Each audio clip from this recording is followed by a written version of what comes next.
Well, here we go again, ladies and gentlemen. Day 404. Sherwin alumina lockout. Didn't have enough numbers, but that's as good as I can do. I'm not an artist. All right there, Tommy boy. Are you feeling real freaking proud of yourself, Tommy boy? Are you proud of what you've done? Huh? Are you proud of teaming up with Glencore Estrada to try and beat down the working man? Are you proud that you took a functioning 5-unit operation profit-making plant that met production that it was expected to make year after year for over 60 years and turned it into a trash pit, dump, destroyed plant? Are you proud of that? Huh? I'm asking you a question, boy. You answer me when I'm talking to you. So now, what I've got to say about that is, you destroyed the place. You know we can put it back together. I know your back's up against the wall. Glencore Estrada took the checkbook away months ago. So now you're stuck. You're trying to tell Glencore what you can and can't do and how we can get out of this. You know, I asked this question before and I'll ask it again. What in the hell possessed you to tell Glencore Estrada that you could pull this off? Did you not have enough balls to stand up to them and tell them there's a better way to do this? No, you didn't. You didn't have no balls whatsoever. You had no guts whatsoever. You could not stand the chance of telling them that we should do this a different way or it can't be done. No, you thought you were such a badass that it could be done and you could do it, and if anybody could do it, it was you. Well, you know what? You didn't do it, did you? You didn't do it. You failed.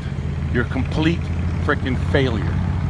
You know what gets me mad is some of the things that drive people like you and Glencore Estrada to do this is, for some reason, it seems to disgust you guys to see a hard-working man have a nice vehicle, to have a nice house. You, for some reason, think they don't deserve it. You know, all of these guys wanted was every 5 or 6 years to get a little peanut, a little raise, a little incentive. You know, each 4 or 5 years, they want to increase their way of living. They want to do a little bit better than they did before.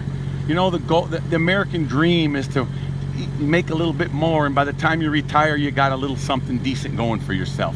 You know, these guys just wanted one day to drive a nice new car like you and have a house like you, but that disgusted you. It made you sick.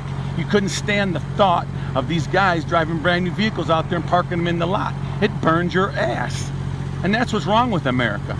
The corporations in America and all over the world don't think the working man deserves to have a decent way of life. That's what's destroying the whole world, not just America. That's destroying everything. You guys got to quit being so damn greedy. Look what happened to Glencore Estrada. Where did that greed get them? How are they doing today? Their stock has dropped like a rock. Their investors have taken off like you know, scared rabbits. What's going on, Glencore Estrada? What's happened? You know, I'm asking you a question right there. What's going on? You know what's going on? You treat people like shit. You treat your corporations like shit. You think you can do whatever you want to do whenever you want to do it. You know what? It's all coming around back to haunt you. It's coming right back to bite you right in the ass. Because what do you have to do? You had to start shutting down plants all over the world. You had to start selling plants all over the world. Your investors are leaving you. They're bailing out because of your way you've lived, you run your country. Oh yeah, you had a good run.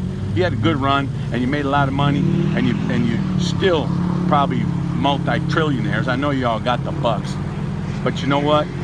It all comes back to get you one day. And it's coming back on you right now.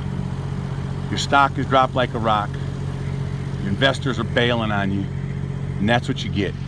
Treat people like shit, eventually you get shit. So anyways, back to my point.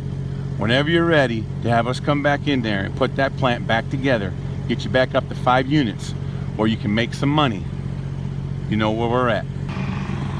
But whatever you do, don't try to come to us with some of that stupid frickin' bullshit that if we don't take this piece of shit crap contract you're offering us, that you're not going to make it and you're going to have to shut the plant down, because we know that's bullshit and we know you ain't going to shut the plant down. We're not going to take none of that stupid shit that if we don't come back now for a effed up contract that we all get screwed to tears on, that everybody's going to lose and the plant's going to shut down, because we know that's just some bullshit you're trying to feed us. We ain't falling for it. You can count on that. You bring us back with something decent. We'll put that plant back together and we'll all make money. Otherwise, take it and stick it where the sun don't shine. Because I'm telling you right now, we ain't gonna play none of your stupid ass games no more. Now, I thought about one more thing. Don't want to drag this on too long. Tommy boy, did you ever tell Glencore Estrada what you did with all of our equipment? Oh yeah, you got us all brand new rented equipment, which was cool back when you optimized. We got all that brand new stuff and that was badass. What did you do with the $1 million worth of equipment that went out this front plant road night after night after night and got sold to somebody and all that money went in people's pockets? You know, Glencore Estrada, have you got any freaking idea what went on over here? You should have sent some people over here, because we don't know what went on either, but we know a whole shitload of money left that plant and we don't know where it went. Never got on your books, Glencore Estrada. So that's something that you got some food for thought. Why don't you think about that, Glencore Estrada? Why don't you think about how much money disappeared out of this plant? And whether Tommy boy knew about it or not, hell, I don't know. Nobody knows. But it's something you ought to look into. I think I would if I owned a company and millions upon millions of dollars just vanished. I'd be looking at Tommy boy. Just what I would do. I ain't got no proof, nothing. It's just something to think about. Till my next post, think about that.